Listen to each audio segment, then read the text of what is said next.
Meron po akong ipapakita at ipaparinig sa inyo mula mismo kay dating Pangulong Rodrigo Roa Duterte, ang father ni Baste, ni Pulong at ni Sara. Okay? At nang nakakalungkot na isa pa rito sa kanyang mga sinabi na hindi dapat naririnig ng mamamayan dahil ito man ay nagbibiro o hindi, ay kanyang sinabi sa harap ng maraming tao dahil sila ay doon sa kanilang rally ng mga kandidato. At nagpapalakpakan pa yung mga tao doon sa mga sinasabi ni Digong Duterte.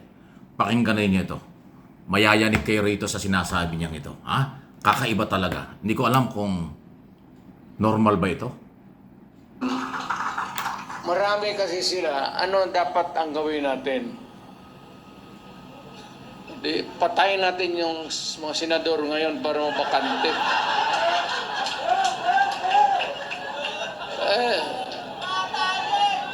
Ano? Kung makapatay tayo ng mga 15 na senador, pasok na tayo lahat. Oh, tignan mo, nagpapalakpakan pa yung mga baklaseng utak ng mga taong ito. Eh, Pero kawawa naman. Pero nakakainis kasi yung, hindi naman lahat. Pero, sabi nga, talking of opportunities, the only way to do it is to pasabugin na lang natin yung ano. Ayan, oh. Tignan mo yung mga pinagsasasabi. Tatawa ka na lang pero hindi po maganda. Ay, pasintabi na po sa mga magulang at sa mga batang nakikinig. Huwag po ninyong gagawin na modelo itong si Duterte dito sa kanyang mga pinagsasabing ito. Mga senador-elect, ganun ang kanyang sinasabi. At least daw mga 15 na senador, hindi daw niya nilalahat. Para lang manalo ang kanyang kandidato. Isipin mo yan, tapos nagpapalakpakan pa yung mga tao. Ibang klase, di ba? Kayo, gusto ba niyong manalo itong ganitong klaseng grupo? Yan yung idol ng mga PDP laban candidate. Yan ang kanilang sinamahan. Yan ang kanilang pinagmamalaki. Ganyang klase ang mga gusto ng mga DDS na maghawak ng ating bayan at maging modelo nila. Pero ako naniniwala, majority ng mga Pilipino dito at sa abroad, ayaw nila at sawang-sawa na sila sa ganyang klaseng mga statement at pahayag na hindi magandang pakinggan, hindi magandang maging huwaran ng kabataan, hindi magandang maging modelo o hindi dapat maging modelo kailanman yung ganyang klaseng pagsasalita.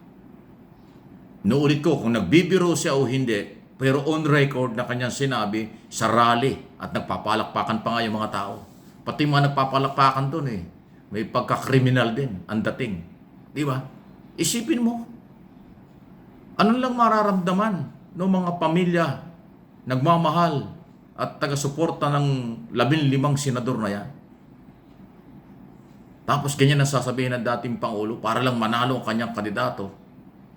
Ay dapat daw mawala yung 15 senador. Meron pang lahat ng kanyang sinabi. Ito, baka akala nyo nagbibiro. Ulitin ko. Kayo na po magpasya. Pinapaliwanag ko lang. Ulitin ko. Para akala nyo kasi para doon sa mga late na nanood at nakinig. Ito, yung sinasabi po ng, sandali tingnan natin, ano lang natin kung makukuha pa natin.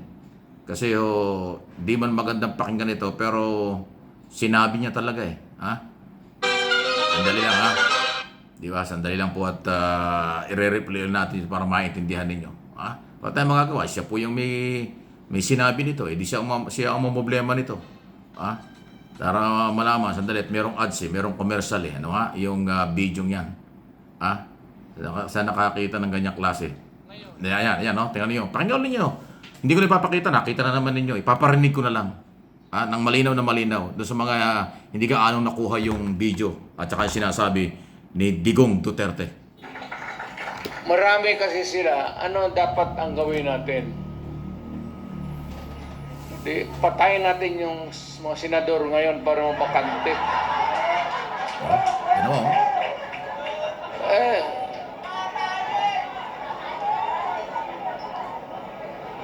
Kung makapatay tayo ng mga 15 na senador, pasok na tayo lahat. Ayan o, napapalakpakan pa yung mga tao. Samantalang ang sinasabi napakasama. Pero kawawa naman. Ayan o, may kambyo siyang ganon. Pero nakakainis kasi hindi naman lahat. Pero sabi nga, talking of opportunities, the only way to do it is to pasabugin na lang natin yung ano. Ayan o. Tignan mo yung mga sinasabi niya, no? Ayan o, nadinig nyo ha. May video, may audio, hindi pwedeng i-deny. At lumabas pa yan doon sa PDP laban social media nila. Di ba? Well, wala rin personalan, walang trabaho lang ito dahil tayo po mamahayag at political vlogger. Dating Pangulo ng Republika ng Pilipinas na mula noong araw ganyan ang ginagawa, hanggang ngayon hindi nagbago. At papaano lang yung nakarinig? Yung mga nakarinig doon sa rally, nagpalakpakan pa. May pagka-criminal din ang dating.